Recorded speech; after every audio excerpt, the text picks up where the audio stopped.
We're putting into perspective the ever-common phenomenon of cheating. While some say it is inevitable and that some are wired that way, others believe otherwise. But there are ample stories of mistresses ruining marriages, married women looking elsewhere for satisfaction, and what have you. On the Super Morning Show, one such woman shared a story of how she dated her friend's husband, her best friend's husband, I should say, for 3 years.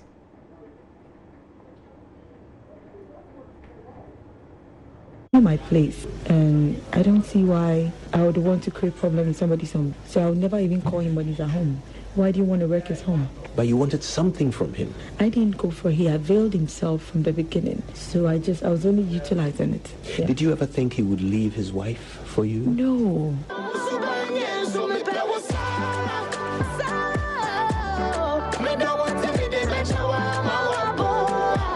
One day if he came to you and said, you know what, I'm single now, I would just drive him away. That moment, it was like an adventure. It was fun. But you just didn't want a long-term relationship? No, I didn't want anything being committed because of like the experience I had. I didn't want, something that I would pour my emotions down. So it was like a safe place for me. You gotta know, my love is 2 for 2. My love is here.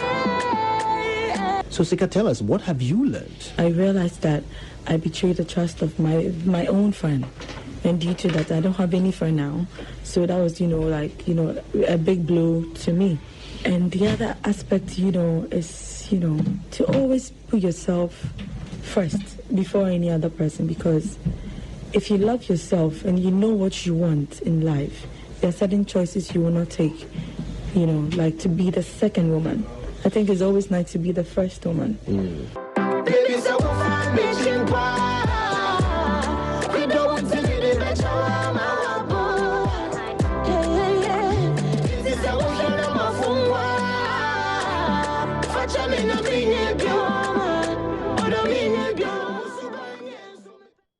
Well, she was not alone. The lady who you heard speaking to Kojo Yangsin, she's not alone. This caller equally had an interesting story. I was out of revenge. Okay. The woman walked into my house and was like, I've been dating your husband for a while. And I think what happened was she was making too many demands and the man couldn't keep up with it. So he wanted to walk out and the woman said no. And so she wanted to make me know that she was the other woman, Wow. And you could imagine what I went through 7 months into pregnancy. So I told him point blank that I was going to pay him back in his own coin.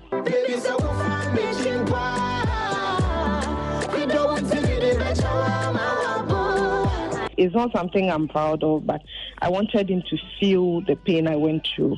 And yes, I did just to satisfy myself, or I don't know whether to ease the pain or something. So what happened? What did you do? Who went? I went out with a married man. Let me confess. The first one was a colleague in the office, and it just happened. We were very tight friends. Fortunately, I left that job to another job. And then the second one happened to be a client. All that came about as a result of the revenge. Hell broke loose. Wow. He couldn't take it. It almost ended in a separation. Well, some confessions there for you. They say that relationship issues can be very murky.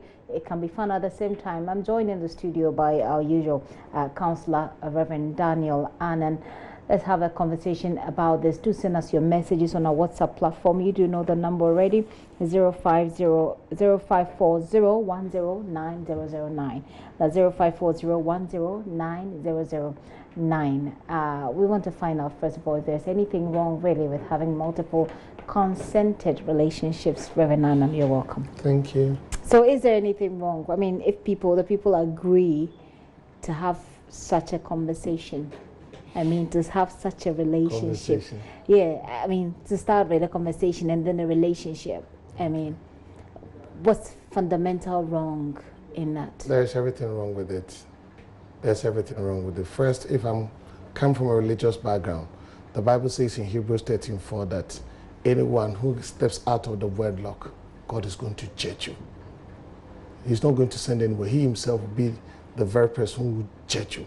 But God is going to judge all of us for all the sins that we commit. Yes, there are things that God judges. He himself judges.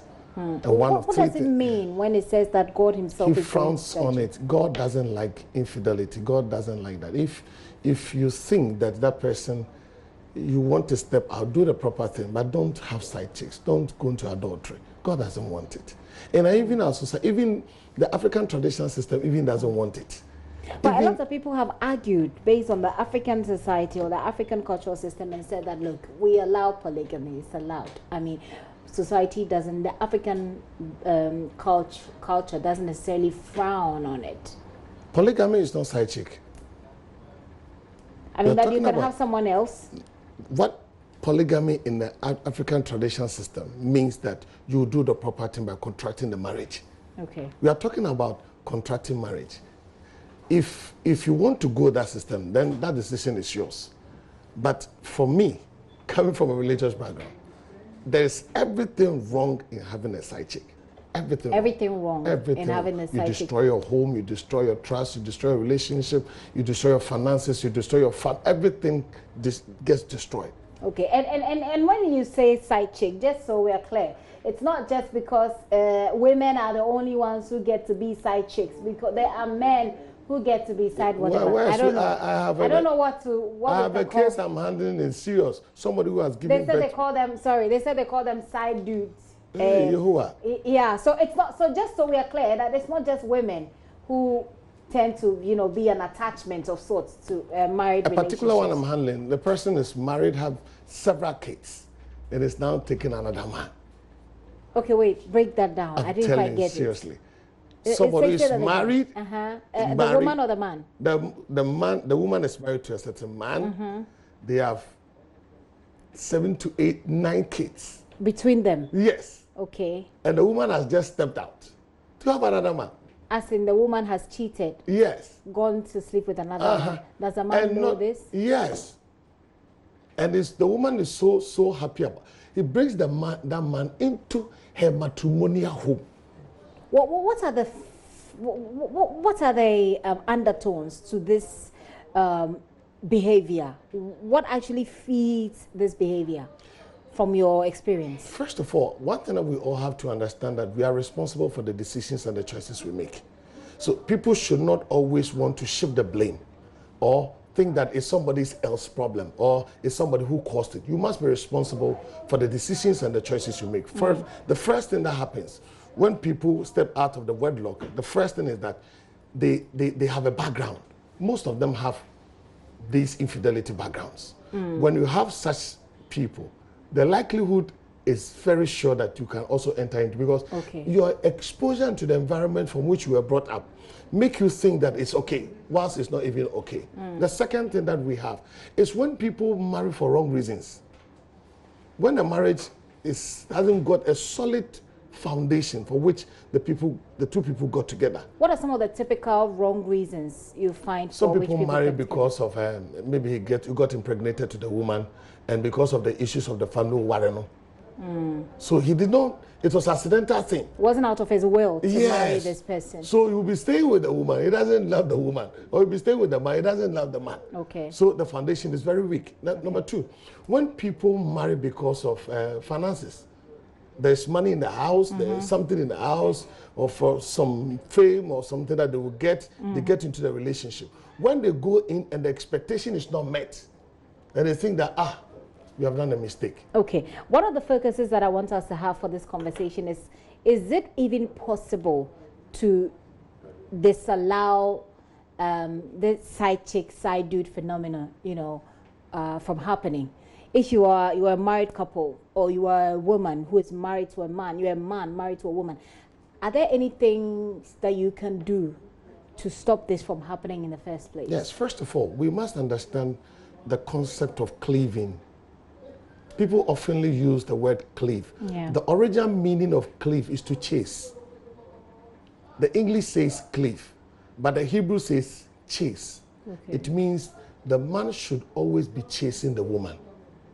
And the woman should be in the position that the man will have the appetite to chase you. Okay. So the man should have that urge, that love, that strength, energy, that I will always be looking at gifty. Or chasing. Yes, gift, yes. Even after you're married. Exactly. So the woman should also be in a position that the man will not stop, but will also be you should always be in a mood that the man will chase for you. What are we talking about? The presentation of ourselves in marriage counts. Okay. The way we present ourselves in marriage is very, very important. One, make the home very conducive for communication, for belongingness, for sharing, for everything. But there are instances where people have done all this. They are extreme cases. Oh, they've done everything that they have to do, and you find that these two people are they look highly connected to each other. They look like they have a real chemistry going on, but they still cheat. The reason why men cheat, let me take the men. 60% of men will cheat because of care. Yes, that was a statistic that they did in the United States of America.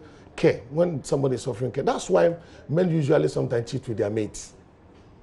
Because you ask yourself, why would a man step out with a beautiful woman, a complete, composed woman, step outside and sleep with a maid in the maid's room? Men are not stupid. Men are not, they are responding to a certain need. They respond to care.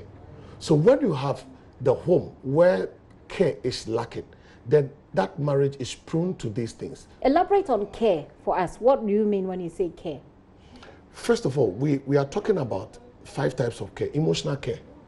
When you see in our setup, for instance, in African setup, so we have always bottling things out inside us. So when you find somebody you can talk to, then you always find solace in the person.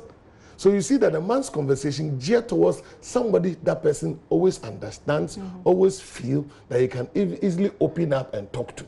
So when that person creates that atmosphere, if it's a maid or any other person, you'll be gearing towards that.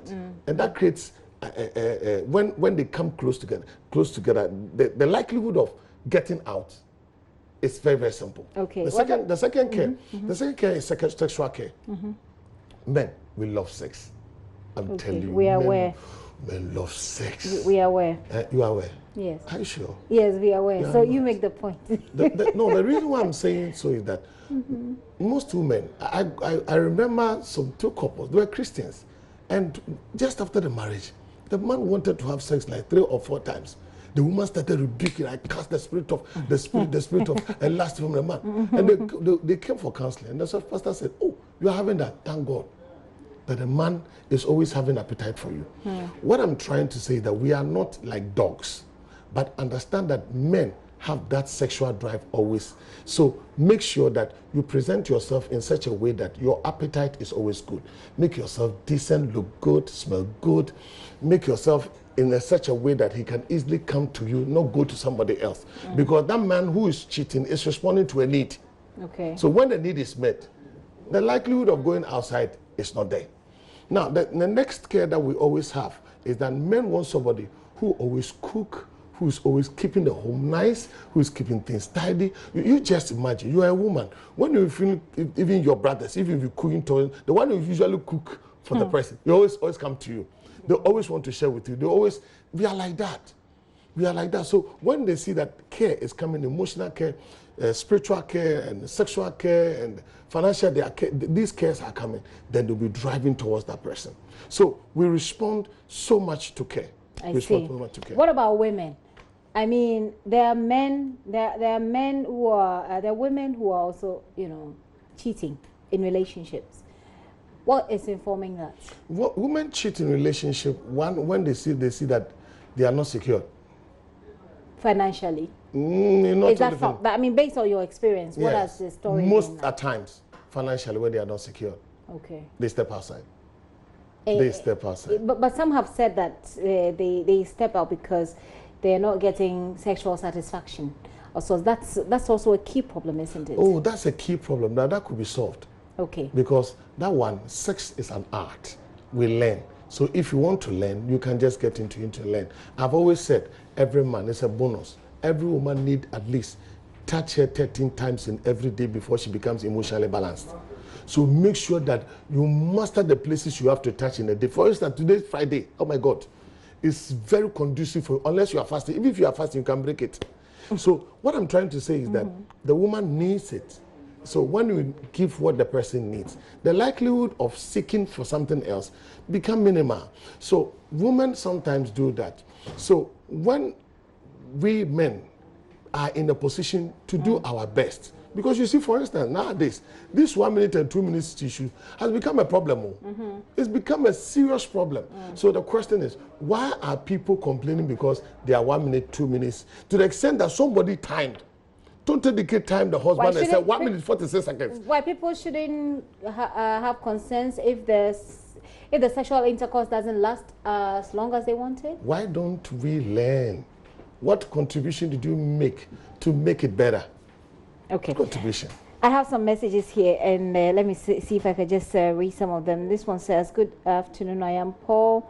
Okay, yeah, Paul is addressing a different concern. Good evening, Gifty. He says, "Say hi to Reverend Annang for me. I'm enjoying the program." Jonathan from Tamale. Okay, this person says, "We have to check those things. As human beings as we are, we don't have to keep so much tight friends." And so he first says, these things happen as a result of tight friends.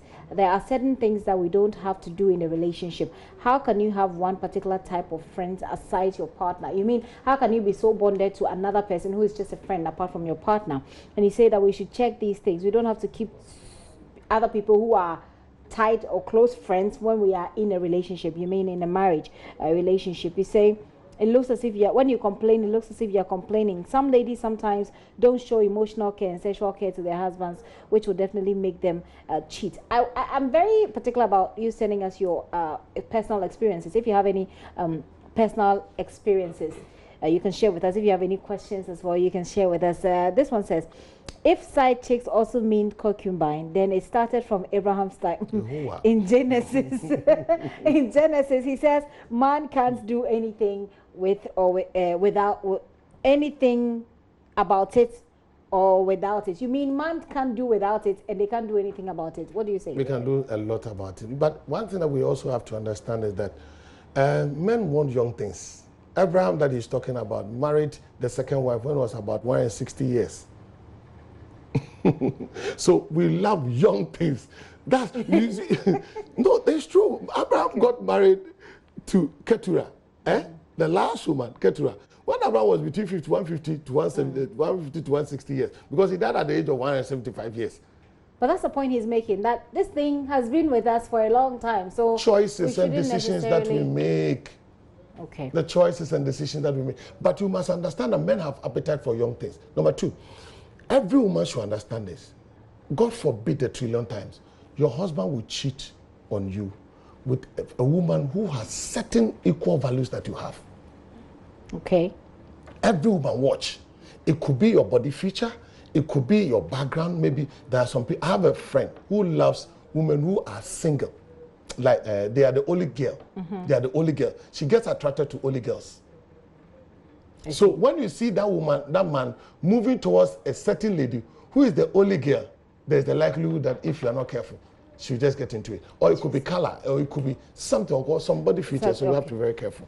So this message says, if you are separated from with your wife for almost a year, is it wrong to date a prospective wife? No. Separation doesn't mean divorce. Separation is the time that we need to reflect. No, if you say wrong, if you say no, is it to say that it's not wrong? Or it's wrong. It's wrong to date a prospective wife if you're separated. If you're separated, it is wrong. Okay. Because the marriage is not really dissolved. It's separation. Separation is allowing times to reflect and to think whether we have to continue or to break or to leave. Anyway, divorce is an option. Divorce is not an option. It's not an option. So whatever it is that you're going Let's to, make you it want work. to, you want to try. What if you've tried everything and it's just not working? We've seen such situations as well. There are only two reasons why you could divorce: infidelity or when the person steps out of the faith. But quite often people always want to rush, but not to forgive. Okay. You see the song? You hear the song? Yes. It speaks a lot. That even if you have stepped out, I still love you and I'm prepared to forgive. Okay. It's very good. This one says, I agree with Reverend that women do cheat because of insecurity. I'm currently dating a married woman because the man is insensitive towards her. This is from George in Adenta. Okay, very interesting. Says cheating in marriage and relationship has become the order of the day. As Reverend is saying, some women are not presentable after being married at all by scanty inside KJB. More especially when they give birth. We'll have to be wrapping up the conversation, but the messages just keeps coming through. Thank you, Rev. There is everything wrong with infidelity. Unfortunately, it's more among Christians today. But trust me, there are godly men. Well, we hear you. There are godly men, but people will say they are the ones who are even committing this sin, if you like. Good evening to you. What the counselor just said, some married for pregnancy, and my case is such. I try to love as it grows, but she is declining, and I have a side chick who is doing everything I need. From Tamale in Ra. So he's one of those people who married someone because the person got pregnant. He says he's trying to love, but the lady doesn't seem to be coming forth. So he's got a side chick who's doing everything. He doesn't love the woman, just doesn't love. Okay. I'll take this as my final message. It says, I faced that situation before, but Allah gave me strength to say no. It was my ex-girlfriend. We dated for about 2 years, going behind me and dating a certain lady's boyfriend. So that lady asked me, and I got to know. And then she came for me to date her as a revenge on my ex-girlfriend. I do not know what came over me, and I slapped her unawares and told her I'm a religious person and cannot do that. I then investigated and found my ex-girlfriend had been cheated on me for long. Hence, I left the relationship and got married to another woman. Let's take your final words. The most important thing that in life we go through experiences, challenges, and difficulties. But one thing I will entreat that we all do: don't carry your excesses of the previous relationship into the new. Treat people differently. Don't think that somebody let you down, so all women are like that, or some man let you down, so all men are like that. No. What we need to do is that don't marry because of love. Marry because of wisdom. Use this. Think. Use your head to marry. Yes. That's a very interesting conversation that we can have another day. But I said it was a final comment I wanted you to take. But there's also this angle that people who do this, there's a certain, someone is saying, are they not being driven by demonic elements? There are sometimes demonic elements, more especially people who have gone to, you see, most of the spiritual things are connoted with sexual organs. Most of them. Okay. So there's that connotation. But if you are not careful, people always want to jump into it. Okay. And they blame the devil and leave the decision and the choices they have made. Okay. So it's a two-way affair, it looks like.